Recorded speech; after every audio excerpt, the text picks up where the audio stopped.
Okay, welcome back. Parsha Insights, Parsha Pekudei, and I will jump right into it. We're going to be sharing Parsha Pekudei. So let's go.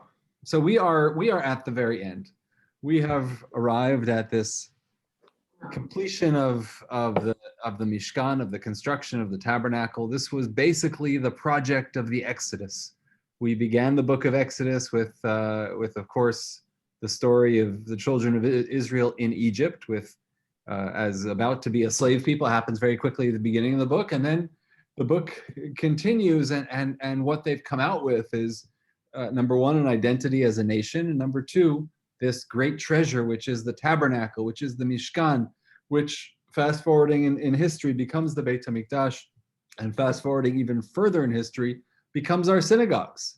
This is the model for the synagogue. Without any of this, we have no synagogue. So here we go. Parsha Insights, Pekudei. Okay. Ele Pekudei HaMishkan. So now we're closing the conversation about the Mishkan. These are the Pekudei. So it's a challenging word to translate. The name of the Parsha Pekudei. It's they translate here as the records. It's an accounting. It's a delineation. The Hebrew word mifkad. Anyone familiar with the word mifkad? If you went to a Jewish or a Hebrew-speaking camp, that word mifkad may be familiar to you. That's kind of roll call. Mifkad is where you do an accounting. You do a head count. Ele Pekudei HaMishkan. This is the accounting of the tabernacle. Mishkan Ha'idut, the tabernacle of the testimony. Asher Pukad al pi Moshe. The same word is being repeated, which was Pukad in here drawn up, but it's the same word as records.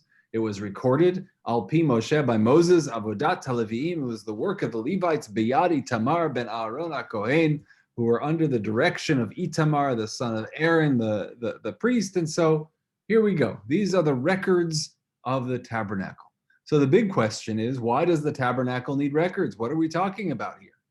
Like what exactly if you want to go back over the ingredients of the tabernacle, or what was supposed to go into it, we have that.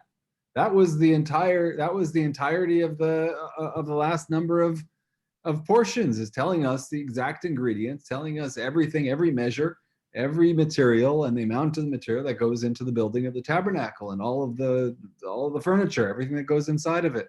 And here suddenly there's the records. Why? So this is where the Midrash is asking this question, and the Midrash says to us, transparency.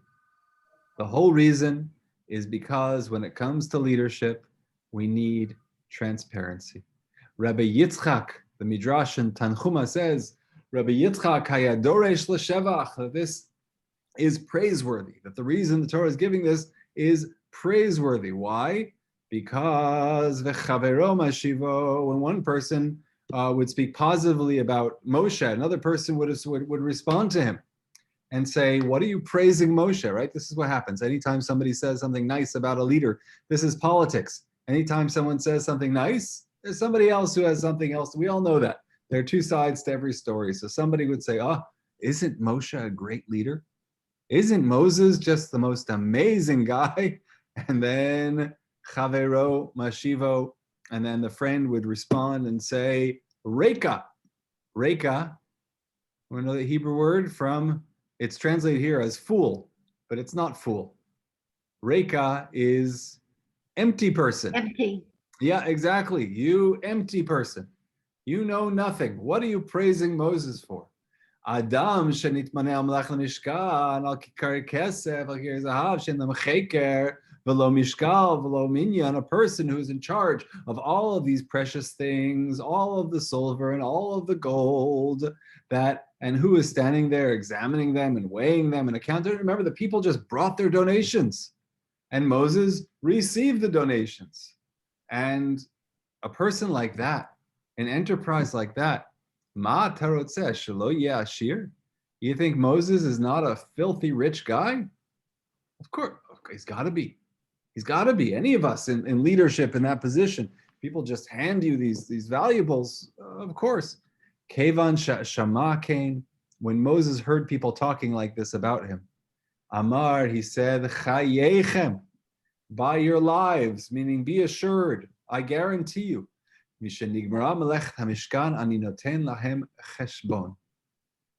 we finish building this, you're going to get a cheshbon. You're going to get a cheshbon. I think about that's all. Bye. I think Rabbi, that could also be a bill, but I guess it can also mean an accounting. yeah, and accounting, exactly. But what a I whole know it also means, I guess in contemporary Hebrew, a bill, if you go into a restaurant or a store. absolutely. When you go to the restaurant, you say cheshbon b'vakasha. Yeah. Can I have the check, please? But when Moshe says that's when you say or I say it. That's what it means. It just means we're ready to go. We're finished with our meal. When Moshe Rabbeinu says it, here's an accounting. Everything is going to be accounted for. We're going to make sure that nothing beyond what, nothing was taken in an illegal or illicit way. Kevan shenigmara. So now that we've concluded the Mishkan, Amar lehem, Moshe said to them, Eile Pekudei HaMishkan. These are the records. These are the accountings. This is the cheshbon of the Mishkan, of the Tabernacle. And so from that very first verse, the Midrash is giving us an extraordinary insight into honesty, into Moshe. He preempted the charges. He preempted the committees, the special committees that were investigating all of this. He released his tax returns right away. He showed everyone everything they needed to see. That was Moshe's style of leadership. You think you're going to criticize me for taking something that doesn't belong to me? Here is every penny that went through my hands. Eile Pekudei HaMishkan. Meaning, when the Torah says these are the records of the tabernacle, this isn't about the tabernacle. This is about Moshe. This is not about service to God in the way of the Mishkan. This is about service to God in the way of leadership. That's what the Midrash is interpreting this verse to mean. That's the power. Okay, any questions before we move on to our next juncture? Okay. So now we're a little bit later, we're coming towards the end, and now everything is kind of finished, everything's been built, they have to set it up. Vayhi bayom harishon, bashana hasheni, the first day of the second year, be'echad lachodesh, the first of the month, hukam hamishkan. And I want to pay attention to that word, hukam. From the word lakum, means to get up, to stand up. Kumi. Right. They also talk about, I don't know, the English translation is fleeing me for a moment, but the Hebrew word tekuma, like tekumat hamedina, which is the reestablishment or the revival of the state of Israel, the re-standing of the state of Israel. So that's one piece of it. So here's Hukam HaMishkan. The Mishkan was set up. Vayakem Moshe et HaMishkan, Vayiten et Adonav. So Moshe set up the Mishkan, Vayasem, and he put down the sockets, Ve'et Krashav, and the planks, Vayiten et Brichav, and he put the bars, the crossbars, Vayakem et Amudav, and he put up the posts, Vayifros et HaOhel al Mishkan. So he sets up the structure, basically the skeleton of the Mishkan, and then he puts the tent over the tabernacle. He puts the material over the tabernacle. Vayasem et michsea ohel alav mi'lamala kasher tziva Adonai et Moshe. So he puts it all around. He puts it on top, just as God had commanded him. So basically, it was all built, and it just needed to be put up. So the question, and this is a common question of the Midrash, is there seems to be. I mean, we're belaboring the point here. What did Moshe do? Like in one phrase, what did Moshe do? He put up the Mishkan. That's it. He put up the tabernacle, period. Okay, but now look at the way the Torah describes it. It was put up. He put it up. He put it up. Why are we emphasizing so many times that he erected, that he put it up? I get it. I get your point. Why, Torah, are you telling me this 3 different times? That's the way the Midrash reads this. So look at the Tanchuma. The Tanchuma says, Kol Amar Rabbi Chia Bar Yosef, Kol Shivat Yimei HaMiluim, for the entire days of dedication, of celebration, once they finished and once they were celebrating the completion of the tabernacle, Haya Moshe Mefarko Umamido Shtei Pa'amim B'chol Yom. Moses would raise it, put it up twice every day. Shneamar, Takim, Hukam, and Rabbi Chanina says, no, actually 3 times, because it says 3 times, Takim, Hukam, Bayakem, right? So all the times that it says to put up is another indication of another time that it was put up. There are writings which indicate, based on this midrash, that actually the tabernacle was put up 21 times during the days of dedication. It was taken apart, it was put back up, it was taken apart, it was put back up, and so on and so forth. Like, I don't know what analogy to give to this. I know, you know, my children, they built recently this Lego set. You know, I don't know if anyone here is following the evolution of Lego, but Lego has become quite sophisticated. And there's Lego that's appropriate for a 4-year-old or a 5-year-old or a 6-year-old. And then there's Lego that's appropriate for adults, that's sophisticated, that's thousands and thousands of people, pieces, that becomes, I wouldn't say like a puzzle, because the instructions are fairly clear, but it becomes like putting together an IKEA desk, more that it's the skill set required for minor construction. And that feeling, and you know, perhaps you've had this feeling as well, I certainly have, is when you put together something from IKEA or from one of those stores that prefab furniture, there's a feeling of pride. Look at what I did. And what did I do? I followed instructions. What did I do is they labeled, you know, this piece like that and that piece like this, and I put them together and I did it. So this gives you that sense of satisfaction, the Lego as well. But I know that once they put it together once, it's like a puzzle. Once you do it once, you're not doing it again, at least not for a long time. And Moshe and the idea that this puzzle of the Mishkan was taken apart and put back together and taken apart like a Lego set, back together, taken apart 21 times or 3 times a day during the 7 days. Rabbi, it's obvious that Moshe is not doing this alone. Right. And the possibility that it was put up and taken down a number of times so that the largest number of people could participate in the mitzvah of putting it up makes a certain amount of sense. It's not trivial to put up a Mishkan, and it can't be done by one person. Mm-hmm. So obviously it's a participatory thing, and a great number of people are invited to participate. Yes, that is a beautiful way of looking at it. I will note, and that's the common sense way of looking at it, because you are saying basically when it says that Moses put up the Mishkan, it doesn't mean Moses. It means Moses and his team.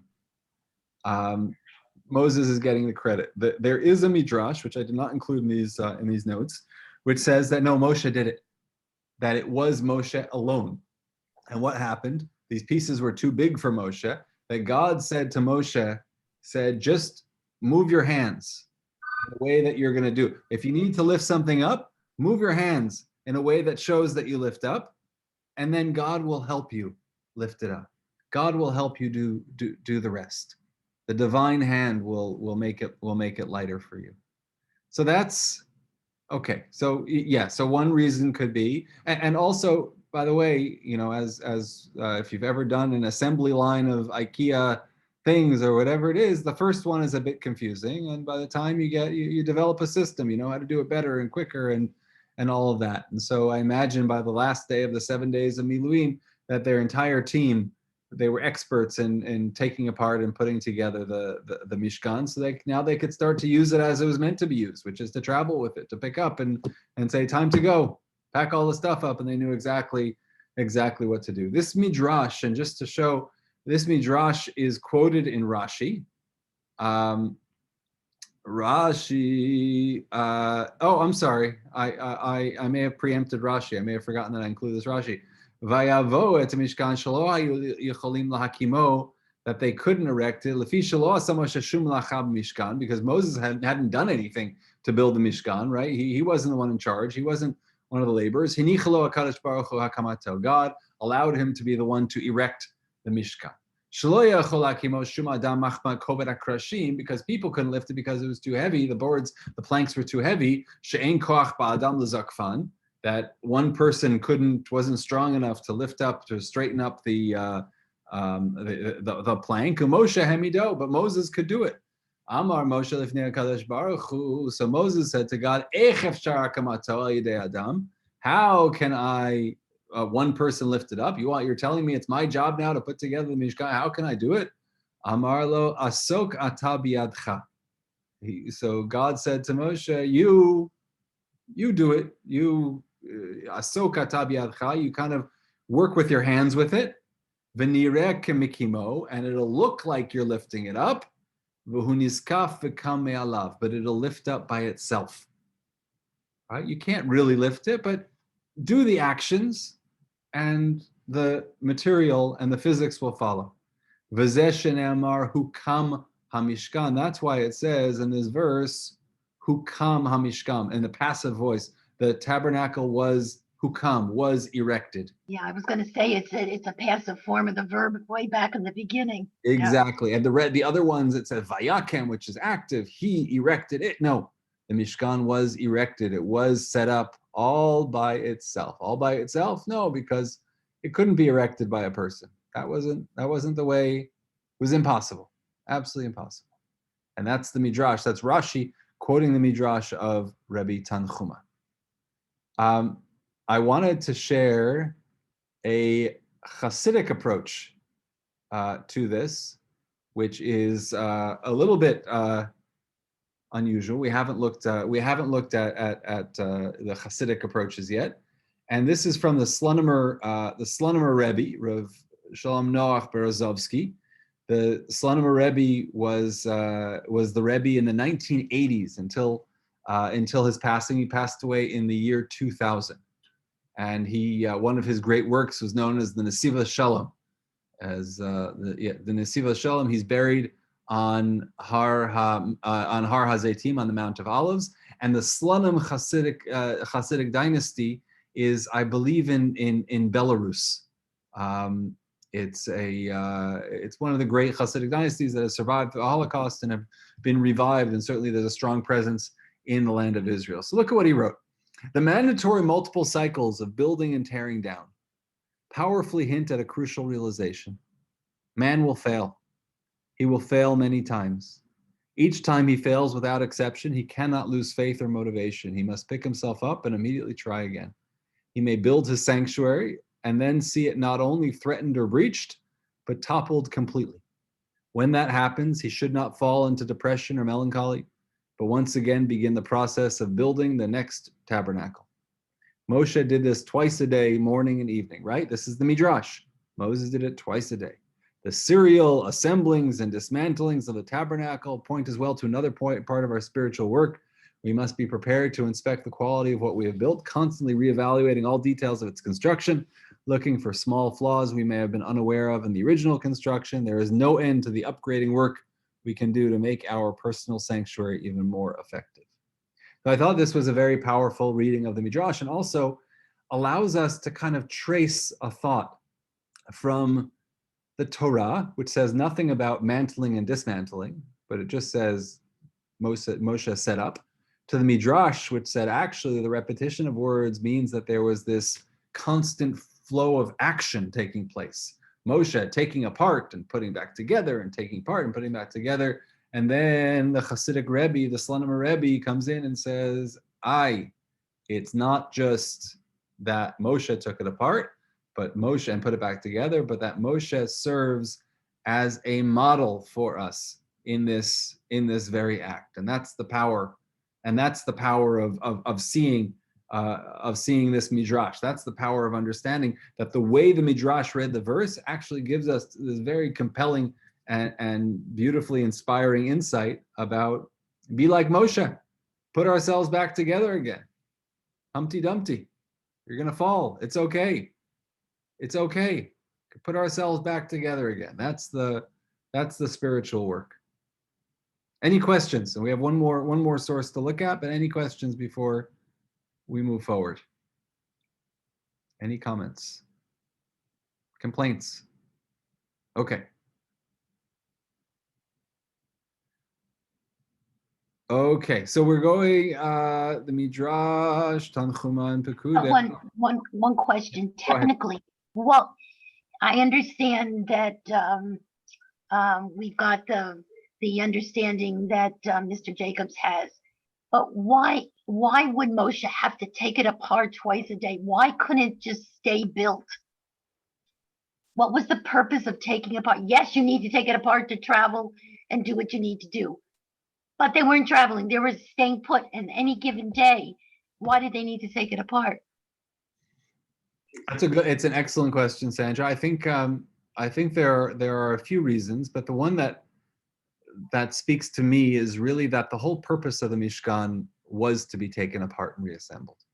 That it was a temporary building. And so in those 7 days of celebrating the completion of the Mishkan, would they just have let it stand as if it were a permanent structure? It would have belittled the whole purpose, the whole telos of this concept, which is a Mishkan is temporary. It's here today, it's not here tomorrow, then it comes back, it's broken down, it's rebuilt.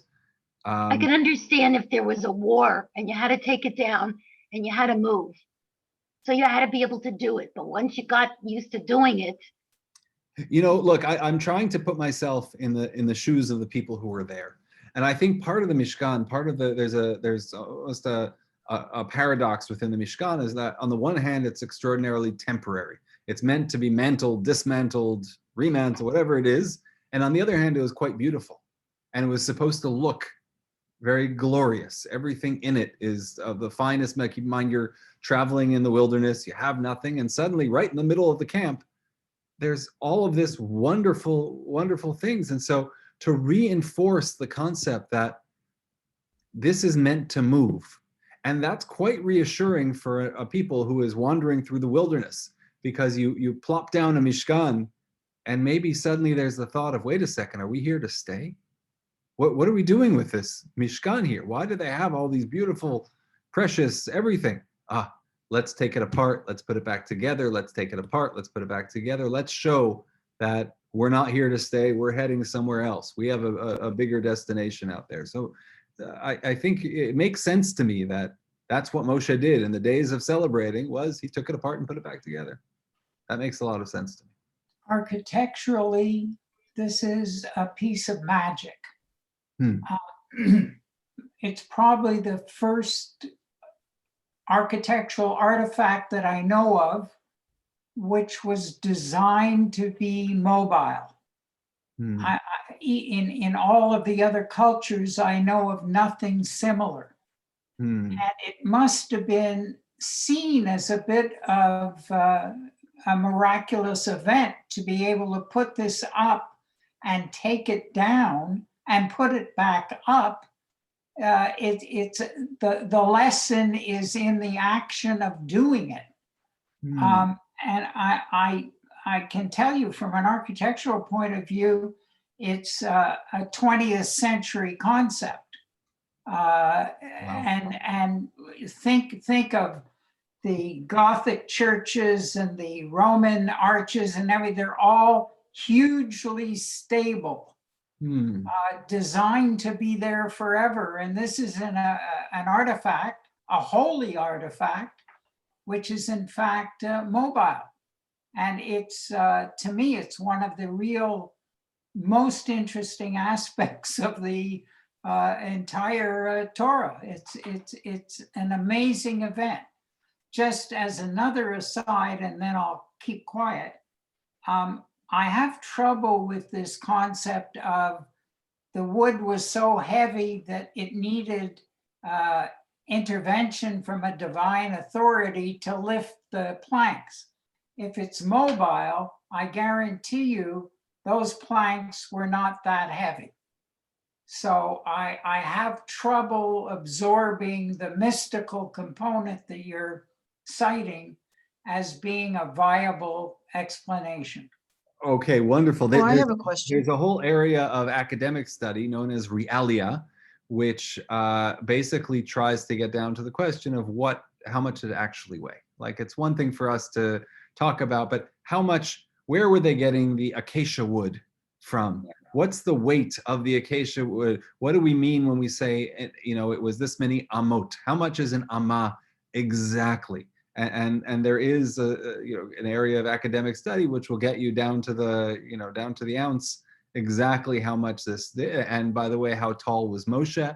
Realistically speaking, what was the average height of a male, and what was the average ability of somebody his age to lift, whatever. So there's a lot to say about that. I don't know how much it was. I don't know how tall it was exactly in our measurements, but maybe we'll accept that it was very difficult for one person to lift. Maybe not impossible, but at the very least, challenging. Yes. And Peter, acacia wood, is that a heavy wood or not? Yes, it is heavy. Uh-huh. The weight of the wood is a product of its density. Okay. And acacia wood is It's a dense wood. relatively dense. And I would say, I don't know also, just to throw another complexity, I don't know also in terms of translations and how this goes, but even the concept of acacia wood, I don't know how reliable of a translation that is. For the Hebrew is atzei shitim, but is our acacia wood that we know, or our versions of acacia wood the exact same that they would have 3,000 years ago? I don't know. Esther. Yes. Aside from the physicality of the Mishkan and the act of taking it on, always putting it up and taking it down, maybe that's symbolic in the teaching that no matter what happens, you keep on doing the same thing, or the same thing with alterations or different ways of doing the same thing till you get it right. And even when you get it right, there's always ways to improve. If you don't get it right because it's a failure, you can learn from it and keep on doing. Maybe that has something to do with it. Beautiful. Thank you. Yeah. Good. Thank you. I think I need to take an objection to your interpretation of the Mishkan being the first temporary building, maybe of that scale, but they would have been very comfortable with tents, with the people moving from place to place all the time. These are people that struck their tent and built their tent before the Jews were in the desert. This was the normal way of people getting around and living. So definitely I agree with the scale of the endeavor. This was enormous, but the idea of a transportable home definitely happened. Absolutely, you're absolutely right. But I don't see it as a tent in that sense. I see it Yes, as a lot more complex. much more complex Yeah. construction, but you're right. Sticks and fabric. Yeah, nomadism was very much a part of the culture way before that. On the other hand, surrounding a tent or building a tent with wooden walls was certainly not the norm. No. Right. We agree there. Okay. Wow. One wanted to more say one. source. Yeah, Terry. When about the lifting it makes me think of Jacob moving the stone off the well, Yeah. and the whatever miraculous energy was happening there. Yeah. So there's this category of miracle, which is not on the level of miracles that are like splitting of the sea, that are completely aberration of physics or of what we know about the physical world, like with Joshua, with the sun stopping in the middle of this, delaying its setting. I'm thinking of, like Paro's daughter, who reaches out to grab baby Moshe, and baby Moshe is beyond her reach, and yet somehow she's able to reach her. It's just like that little extra push that you need. There's a story that I remember hearing in yeshiva, a parable. I don't know why it stuck with me all these years. I was 16 years old, and this visiting rabbi came, and he said, you know what? Life is like, he said, you're sitting here starting to study Torah, and you have all of these great role models who are so much wiser than you are. And you're struggling through one line after the next, or one word after the next. And these rabbis can glance at something and understand it after 4 seconds of looking at it, have a deeper understanding than you could ever imagine. How do you get there? How do you get from here to there? And he gave the analogy, I really loved it, or the parable. He said of the king, classic parables have kings, and the kings have daughters, and the daughters need to get married, and there are lots of suitors. And so the king holds a competition. These are old times, back when fathers could do this. And so the king holds a competition. Who is going to have his daughter's hand in marriage? And there's a tower, the tallest tower in the land on his property. And there are stairs to get up. He says, okay, we're going to have a race. Whoever can get up, it's 100 flights, let's say. Whoever can get to the 100th floor first will win my daughter's hand in marriage. And so all of the suitors start running. They start their race, and they climb up one after the other, and they're going up. And some people are ahead, some people are behind, but one person gets up to the 20th floor. He's like, look, I'm already 3 flights behind on the 20th floor. I'm not catching up. My thighs are burning. I can't, this is not going to happen. I can't make it up to the 100th floor. Another person makes it up to the 30th floor, to the 35th floor. But everyone, as they do, at a certain point, says, there's no point in finishing this up. I'm not going to make it. There's one person. He was not in the best of shape. He wasn't the most athletic person, but he was committed to giving it his best. And he got up to the 50th floor, to the 51st, to the 52nd. He's crawling up. He can't even think about the 100th floor, but one step at a time. Everything hurts. Everything is pain. And then finally gets up to the 58th floor, and he collapses. His body can't do it anymore. And so he manages to crawl out. He sees there's a door there to exit onto the floor, whatever was on that floor. And at the door, he opens and he looks up and he sees elevator to the 100th floor.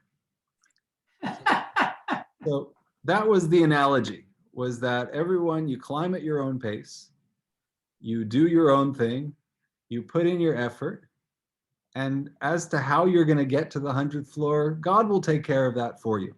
If you do everything you need to do, you will become the person you're admiring, even if you don't think you have the ability to climb there, even if you can't do that.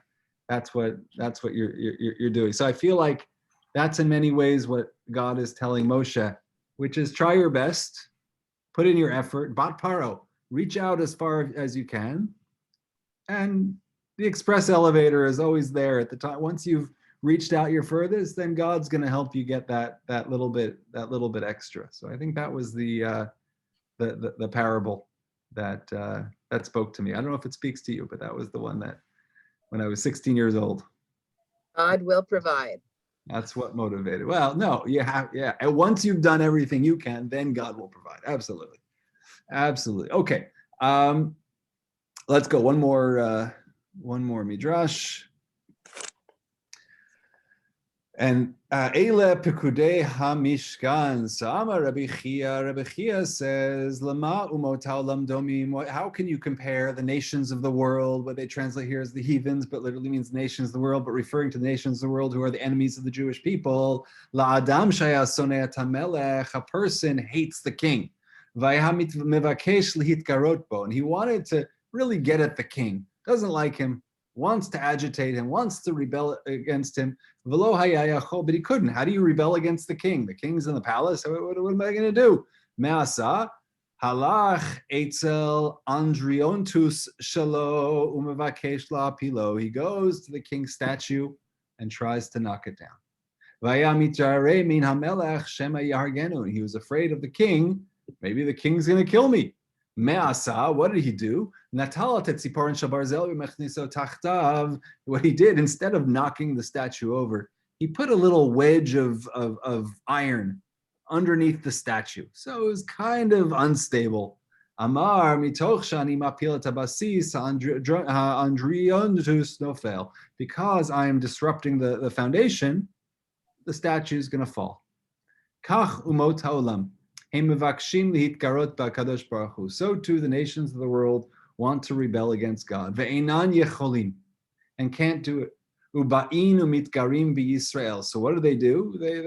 They go, Israel, God's representatives. That's what they're going to get. It's because I remember Rabbi Adin Steinsaltz the late Rabbi Adin Steinsaltz coming to Shara Shemayim, and this was his point. This was his concept of anti-Semitism.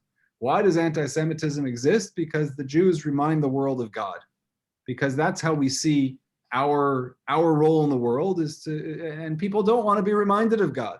People don't want to be reminded of their obligations and responsibilities and sins and punishments and all of that. And Amar Davi, and so they give a verse of David Mashal, and it's the same thing. Misha eino yachol lahakot lachamor. If you can't strike the donkey, so you strike the saddle. You want to find something symbolic, find something that representative of that thing, of that greater thing, and you're ultimately going to attack the greater thing. So to idolaters, just like not the donkey, but the saddle, we're the saddle of God, of that in that analogy. Ematai, when does all of this happen? Bisha she'en lahem davar limashken, when they have nothing to serve as a pledge, when the Israelites don't have something to serve as a pledge to protect, I suppose. Aval b'mishkan shenit mashken al yadam shenemar ele pekudei mishkan ha'idut. The concept, perhaps, that the tabernacle is the pledge of the Jewish people, is the protection of the Jewish people. That was the concept of the Midrash, and therefore that's why it's being described as the Mishkan, in that being that the Jewish people live in this concept, live with the idea with a target, with a bullseye on their back, for those who want to attack God. Therefore, the Mishkan kind of serves as this approach, as this Mishkan Ha'idut. Just another interpretation of the accounts. We started with the accounts, that word Pekudei meaning accounts, about Moshe's transparency, and we close with the idea of Pekudei coming from the word Pikadon, which means a pledge, which means something that's deposited with us. So the Mishkan is deposited with us as a means to protect us against those who want to attack. I might comment that there's a linguistic connection here. The word that's used in modern Hebrew for a mortgage is a mishkanta. Ah, interesting. And it's the same idea of a pledge. Yeah, exactly. Yeah, I've never made that connection to mishkan before. Exactly. Yep. 100%. Mishkanta is the Aramaic form of Mishkan. It's exactly the same, and that's fascinating. Wonderful. Okay, we'll close there. Thank you, everyone, and we wish everyone a Shabbat Shalom, and we'll see you next. Shabbat Shalom. Shabbat Shalom. Shabbat